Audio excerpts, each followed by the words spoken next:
السلام علیکم ورحمۃ اللہ وبرکاتہ۔ آج ہم سورہ احزاب شروع کریں گے۔ یہ سورہ مبارکہ مدنی ہے۔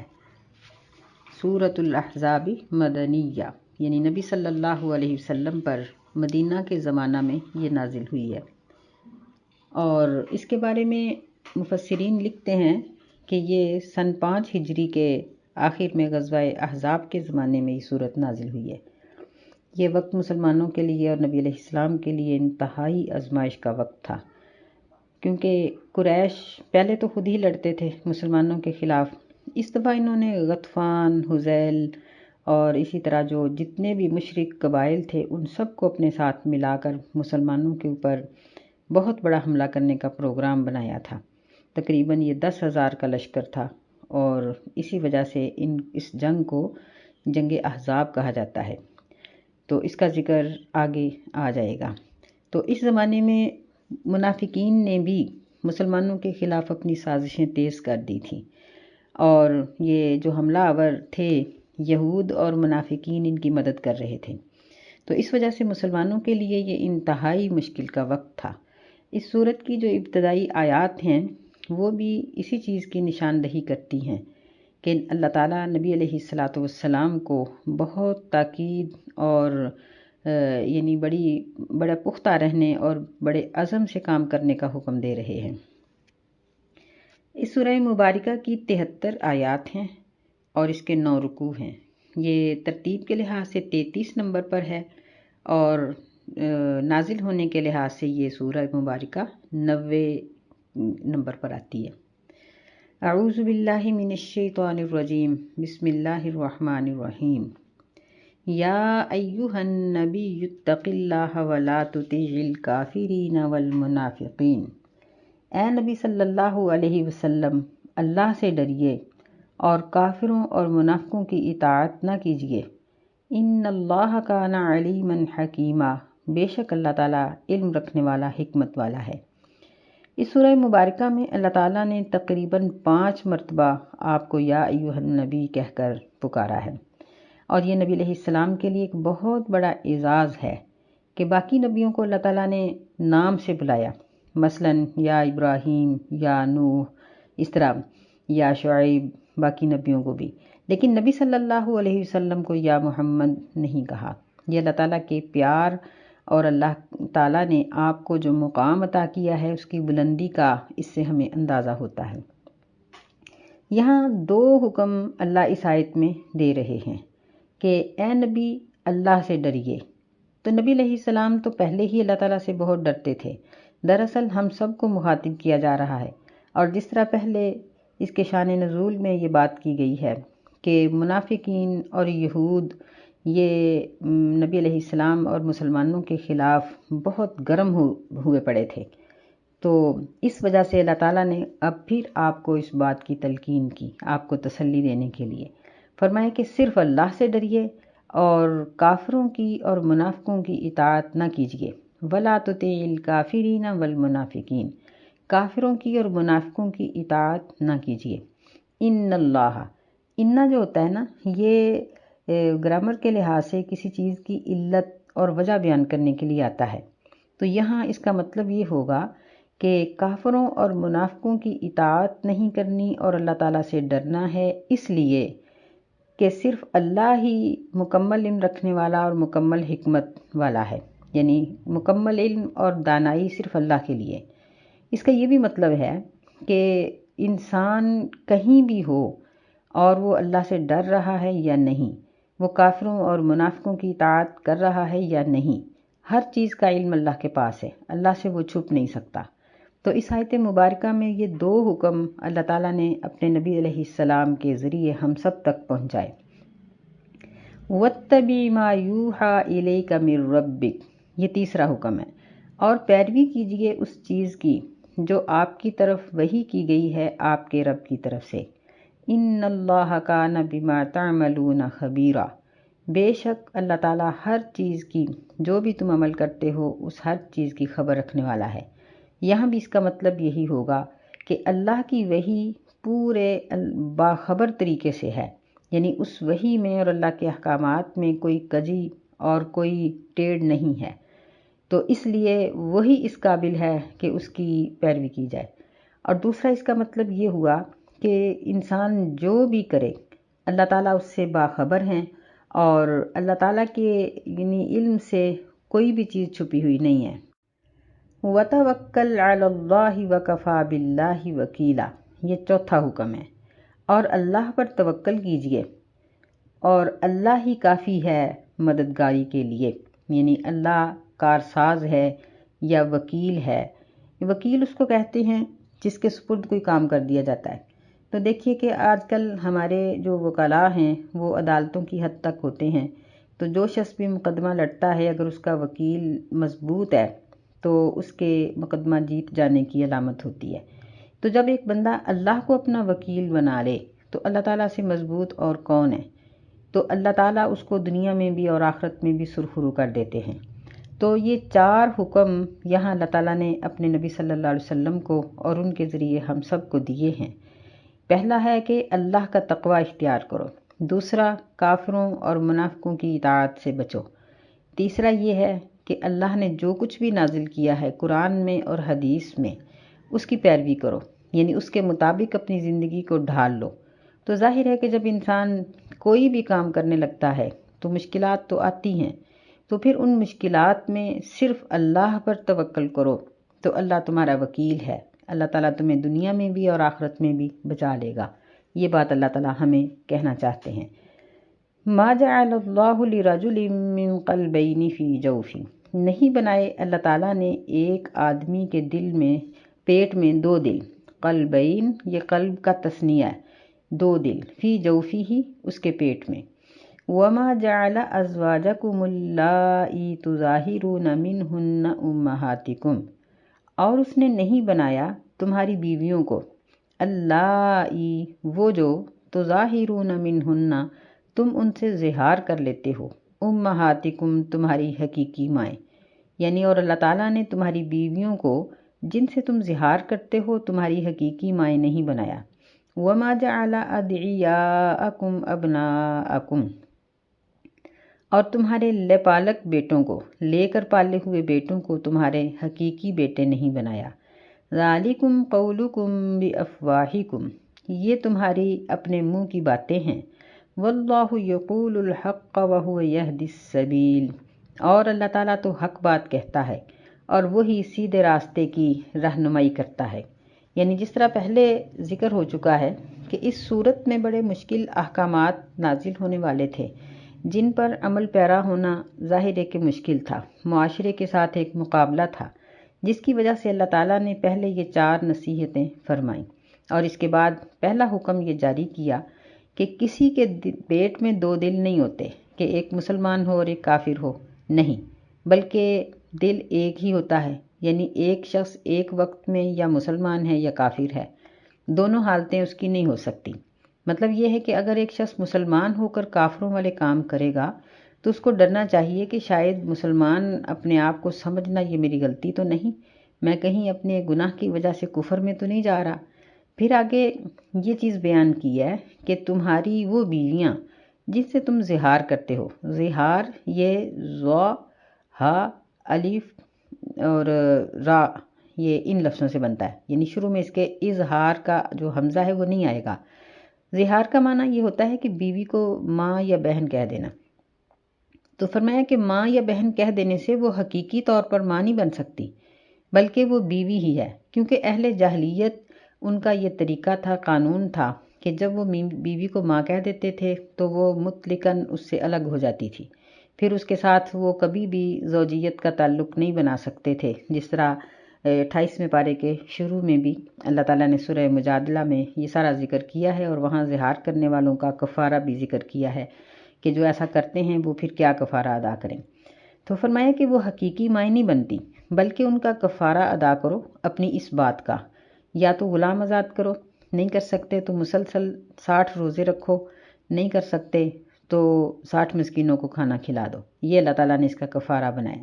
تو یہ نہیں ہو سکتا کہ کسی ایک شخص کی 2 مائیں ہوں، کیونکہ ماں ایک ہی ہوتی ہے جس کے بدن سے بچہ پیدا ہوتا ہے، تو 2 مائیں مل کر یہ کام نہیں کر سکتی، لہٰذا حقیقی ماں ایک ہی ہوگی۔ وما جعل ادعیاکم، یہ دوسرا حکم ہے کہ لے کر پالے ہوئے بچے تمہارے حقیقی بچے نہیں بن سکتے، کیونکہ بچہ پیدا ہوتا ہے میاں بیوی کے تعلق سے، تو ایک آدمی ایک وقت میں ایک ہی عورت کے ساتھ تعلق قائم کرتا ہے اور اس سے جو بچہ پیدا ہوگا وہ انہی دونوں کا ہوگا۔ جب بچے کا نام ایک باپ سے ہٹا کر، حقیقی باپ سے ہٹا کر کسی دوسرے کے ساتھ جوڑ دیا جائے گا تو نعوذ باللہ معاذ اللہ یہ تو ایک عورت کے اوپر ایک بہت بڑا بہتان آ جاتا ہے، اس لیے ایسا کرنے سے سختی سے منع کیا گیا۔ فرمایا ذالکم قولکم بافواہکم، یہ تو تمہاری منہ کی باتیں ہیں، یعنی کبھی کسی کو بیٹا بنا لیتے ہو، کبھی کسی کو باپ بنا لیتے ہو، کہ جاہلیت کے لوگ اس طرح بیٹے اور باپ بناتے، پھر ان میں وراثت بھی تقسیم کرتے اور بہت سے اور بھی بیہودہ کام ہو جاتے، لیکن اللہ تعالیٰ نے اس بات کو قطعی طور پر ختم کر دیا۔ فرمایا کہ یہ بات نہیں ہو سکتی، بچہ اپنے باپ کے ساتھ ہی منسوب ہوگا، وہ کسی اور کے نام کے ساتھ منسوب نہیں ہو سکتا۔ یہاں دو چیزیں ہوتی ہیں، ایک یہ ہوتا ہے کہ لے کر پالنے والا بچے کو اپنے نام کے ساتھ منسوب کرتا ہے، جس کی اللہ تعالیٰ نے یہاں حوصلہ شکنی کی ہے۔ دوسری یہ چیز ہوتی ہے کہ بعض اوقات بچہ بڑا ہو کر کوئی کسی اچھی پوسٹ پہ چلا جاتا ہے، جس کی وجہ سے وہ اپنے ایک غریب باپ کو باپ کہنا پسند نہیں کرتا، یا کوئی اور اس کی وجہ ہوتی ہے، تو وہ اپنے آپ کو کسی دوسرے باپ کی طرف، کسی دوسرے شخص کی طرف منسوب کر دیتا ہے کہ وہ میرا باپ ہے۔ نبی صلی اللہ علیہ وسلم نے اس کے بارے میں بڑی سخت وعید بیان کی ہے۔ آپ نے فرمایا من ادعا الی غیر ابیہ وہو یعلم انہ غیر ابی، کہ جو شخص اپنے باپ کو چھوڑ کر کسی اور کی طرف اپنی نسبت کرتا ہے حالانکہ وہ جانتا ہے کہ وہ اس کا باپ نہیں ہے، فرمایا کہ فل جنت علیہ حرام، اس پر جنت حرام ہے۔ اور ایسی ہی دوسری جگہ پر فرمایا کہ جو شخص اپنے باپ سے لاپرواہی کرتا ہے، بے رغبت ہو جاتا ہے، فہو کفر، اس نے کفر کیا، یعنی وہ کافر ہو گیا۔ اللہ تعالیٰ کی جو اللہ تعالیٰ نے اس کا ایک رشتہ بنایا تھا، اس نے اس کا انکار کر دیا۔ پھر اس طرح ایک تیسری جگہ پر نبی صلی اللہ علیہ وسلم نے فرمایا کہ جھوٹ میں سے سب سے بڑا جھوٹ یہ ہے کہ کوئی شخص اپنے آپ کو باپ کے علاوہ کسی اور کی طرف منسوب کرے۔ نبی صلی اللہ علیہ وسلم نے فرمایا کہ یعنی یا وہ اپنی آنکھوں کو وہ دکھائے جو اس نے دیکھا نہیں ہے، یعنی جھوٹا خواب بیان کرے، یعنی اپنے باپ کے سوا کسی اور کو باپ ذکر کرنا یا جھوٹا خواب بیان کرنا، یہ دونوں سب سے بڑے جھوٹ ہیں، اور یہ تینوں حدیثیں ثقہ ہیں، بڑی یعنی مضبوط سند کی ہیں، تو اس لیے یہ دونوں چیزیں ہی ممنوع ہیں کہ یعنی ایک شخص کسی دوسرے بچے کو اپنی ولدیت کے ساتھ ذکر کرے تو یہ بھی غلط ہے، اور اگر بچہ اپنے باپ کو چھوڑ کر کسی اور کے ساتھ اپنے آپ کو منسوب کرے تو اس کے لیے یہ 3 قسم کی وعید ہے، اور ایسے شخص کے لیے بھی وعید ہے جو غیر کے بچے کو اپنے نام کے ساتھ منسوب کرتا ہے۔ فرمایا ادعوہم لآبائہم، ان کو بلاؤ، پکارو ان کے باپوں کے نام پر، ہوا اقسط عند اللہ، یہ اللہ کے نزدیک بہت انصاف والا ہے۔ فَإِن لَّمْ تَعْلَمُوا آبَاءَهُمْ فَإِخْوَانُكُمْ فِي الدِّينِ وَمَوَالِيكُمْ، پس اگر تم ان کے باپوں کو نہیں جانتے، پس وہ تمہارے بھائی ہیں، دینی بھائی ہیں، وَمَوَالِيكُمْ، اور وہ تمہارے دوست ہیں، یا یعنی ان کو اپنے ساتھی بنا لو۔ وَلَيْسَ عَلَيْكُمْ جُنَاحٌ فِي مَا أَخْطَأْتُمْ بِهِ، اور تم پر کوئی اس چیز میں گناہ نہیں۔ وَلَيْسَ عَلَيْكُمْ جُنَاحٌ فِي مَا أَخْطَأْتُمْ بِهِ وَلَكِن مَّا تَعَمَّدَتْ قُلُوبُكُمْ، جو تم نے اس سے پہلے غلطی سے کیا اس پر تمہارے لیے کوئی گناہ نہیں ہے، اور لیکن ما تعمدت، جو ارادتاً کریں گے تمہارے دل، اس پر تمہارے لیے گناہ ہے۔ یعنی جو خطا ہو گئی، کسی کو مسئلے کا پتہ نہیں تھا تو اس نے خطاً ایسا کہتا رہا تو وہ اس کو معاف ہے، لیکن اب جو ارادتاً ایسا کہو گے تو اس پر پکڑ ہوگی۔ وَكَانَ اللَّهُ غَفُورًا رَحِيمًا، اور اللہ تعالیٰ بخشنے والا، رحم کرنے والا ہے۔ سیدنا زید رضی اللہ تعالیٰ عنہ یہ نبی صلی اللہ علیہ وسلم کے منہ بولے بیٹے تھے، اور آپ نے ان کو بیٹا کیوں کہا؟ ان کی قربانی کی وجہ سے، کہ یہ اصل میں اغوا ہو گئے تھے اور بکتے بکاتے یہ مکہ میں پہنچے، سیدہ خدیجہ رضی اللہ تعالیٰ عنہ کو ان کے آبائی خاندان میں سے ان کو تحفہ یہ ملا تھا، تو انہوں نے نبی صلی اللہ علیہ وسلم کو ہبہ کر دیا۔ نبی علیہ الصلاۃ والسلام کے پاس سیدنا زید رضی اللہ تعالیٰ عنہ یعنی یہ ان کی غلامی میں آ گئے۔ ان کا باپ جو تھا حارثہ، وہ ڈھونڈتا اور تلاش کرتا، باپ اور چچا پتہ نہیں وہ کتنا پریشان ہوئے ہوں گے، کہاں کہاں سے انہوں نے پتہ کیا ہوگا، تو بالآخر وہ مکہ میں پہنچے اور انہوں نے نبی صلی اللہ علیہ وسلم سے درخواست کی کہ ہمارا یہ بچہ اس طرح اغوا ہو گیا تھا تو آپ اس کو ہمارے حوالے کر دیں۔ تو نبی صلی اللہ علیہ وسلم نے سیدنا زید رضی اللہ عنہ کو بلایا اور فرمایا کہ یہ تمہارا باپ ہے اور یہ تمہارا چچا ہے، تو تم جا سکتے ہو۔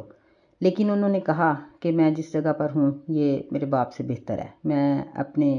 باپ کی خاطر نبی علیہ السلام کی صحبت کو نہیں چھوڑنا چاہتا۔ تو ان کا باپ جو تھا وہ بڑی خوشی سے ان کو چھوڑ کر چلا گیا۔ تو ان کی اس قربانی کی وجہ سے لوگوں نے، نبی علیہ السلام نے اس کو یعنی بیٹا کہا اور لوگ ان کو زید بن محمد کہنا شروع ہو گئے۔ لیکن اللہ تعالیٰ نے یہ آیات نازل کی اور پھر صحابہ کرام ان کو زید بن حارثہ کہتے تھے، یعنی زید بن محمد ان کو اس کے بعد نہیں کہا گیا۔ تو اس سے یہ بات معلوم ہوتی ہے کہ اگر کوئی شخص غلطی سے ایسا کر رہا ہے تو اس کو چاہیے کہ وہ اپنی روش بدل دے۔ آگے فرمایا النبی اولا بالمؤمنین من انفسہم وازواجہ امہاتہم، کہ نبی صلی اللہ علیہ وسلم مومنوں کے زیادہ قریب ہیں ان کی جانوں سے بھی، یعنی نبی علیہ السلام کا حق مومنوں پر ان کی جانوں سے بھی زیادہ ہے، اور آپ کی بیویاں امہات المؤمنین ہیں، مومنوں کی مائیں ہیں۔ یہاں یہ ہمیں بات بتا دی گئی کہ صرف باپ کہنے سے کسی کو عزت نہیں ملتی، بلکہ کسی کا حق اس کو دینے سے اس کو عزت ملتی ہے، کہ نبی صلی اللہ علیہ وسلم اس قدر محترم ہیں، اس قدر یعنی ان کا مقام و مرتبہ ہے کہ ہر مومن جب تک ان کو اپنی جان سے عزیز نہیں سمجھے گا تب تک اس کا ایمان مکمل نہیں ہوتا۔ جان سے عزیز سمجھنے کی بات کیا ہوئی؟ یہ بات کہ انسان کا دل تو بڑی باتوں میں کچھ اور ہی سوچتا ہے، لیکن اسلام کا حکم کچھ اور ہوتا ہے۔ اگر وہ نبی صلی اللہ علیہ وسلم کو اپنی جان سے عزیز سمجھے گا تو تبھی وہ اپنی خواہش کو ختم کر کے اللہ کے نبی کی بات پر عمل کرے گا نا۔ اگر اس نے اپنے آپ کو عزیز سمجھا، نبی صلی اللہ علیہ وسلم کو دوسرے درجے پہ رکھا، پھر تو ظاہر ہے کہ وہ وہی کرے گا جو اس کا دل چاہے گا۔ جس طرح سیدنا عمر رضی اللہ تعالیٰ عنہ کی حدیث ان کے بارے میں آتی ہے کہ آپ نے ان سے پوچھا تھا کہ میرا تمہارے نزدیک کیا مقام ہے؟ تو وہ کہنے لگے کہ اے اللہ کے رسول، آپ مجھے بہت ہی محبوب ہیں، میرے ماں باپ سے بھی، میری اولاد سے بھی، میرے مال و دولت سے بھی، ہر چیز سے۔ تو آپ نے فرمایا کہ ابھی تمہارا ایمان مکمل نہیں ہوا۔ تو انہوں نے فوراً کہا کہ اللہ کے رسول، آپ مجھے میری اپنی جان سے بھی زیادہ عزیز ہیں۔ تو نبی صلی اللہ علیہ وسلم نے فرمایا کہ اذن اب تمہارا ایمان مکمل ہے۔ یعنی اپنی جان سے عزیز سمجھنے کا مطلب صرف یہ نہیں ہے کہ ہم جھنڈیاں لگا لیں اور اس خاص دنوں کے اندر خرچ کر لیں جن دنوں کا کوئی ثبوت بھی ہمارے پاس نہیں ہے، یا نبی صلی اللہ علیہ وسلم کا نام آئے تو ہم اپنے ہاتھوں کو چوم لیں، یا نہیں، بلکہ یہ بھی اس کا مطلب نہیں ہے کہ ہم روز 500 1000 کی تسبیح تو کر لیں لیکن آپ کے حکم پر عمل نہ کریں۔ یہ تسبیحات اور آپ کا احترام یہ اچھی چیز ہے، لیکن جب تک آپ کے احکامات نہیں مانے جائیں گے تب تک اس آیت پر عمل نہیں ہوگا۔ یہاں مطلب یہی ہے کہ اپنی تمام خواہشات کے اوپر نبی صلی اللہ علیہ وسلم کے حکم کو ترجیح دو،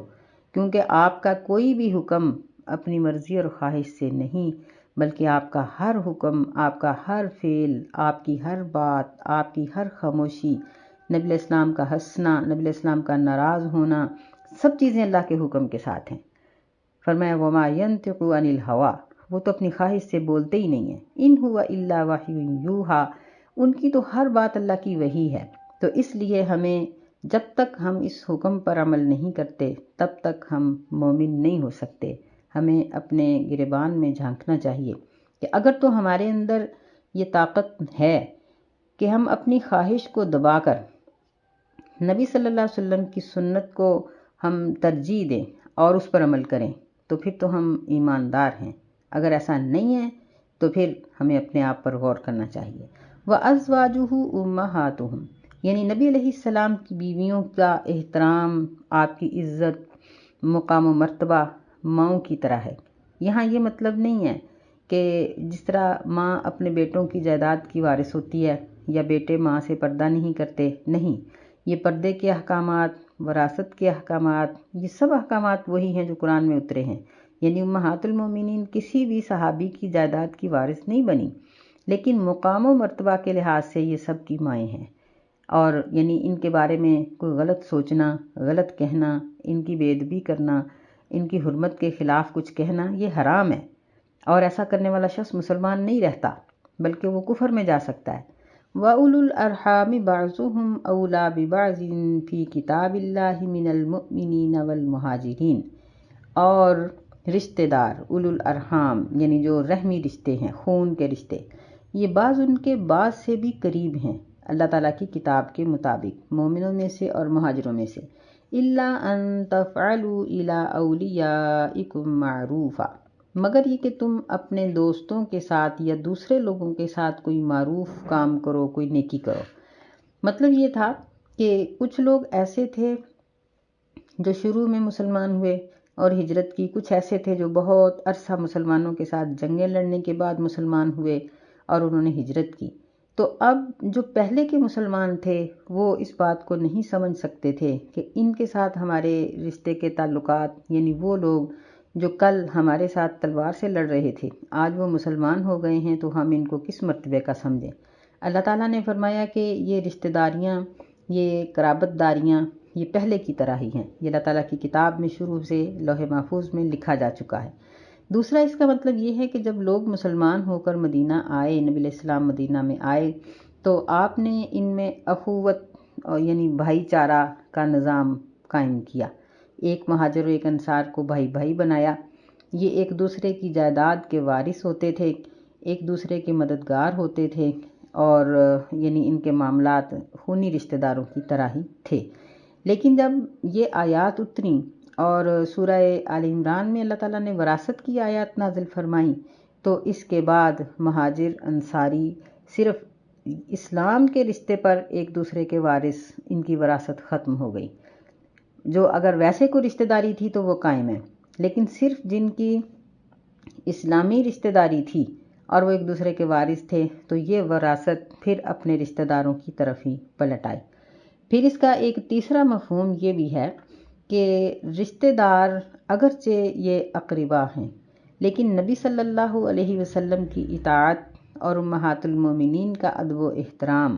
یہ سب رشتہ داریوں سے بالا تر ہے، سب سے اونچا ہے، اور اس کے مقابلے میں کوئی چیز نہیں ہو سکتی۔ کان ذالک فی الکتاب مسطورا، اللہ تعالیٰ نے یہ سب کچھ لوح محفوظ میں ہمیشہ کے لیے لکھ دیا ہوا ہے، اور یعنی اس میں اب کوئی تبدیلی نہیں آ سکتی۔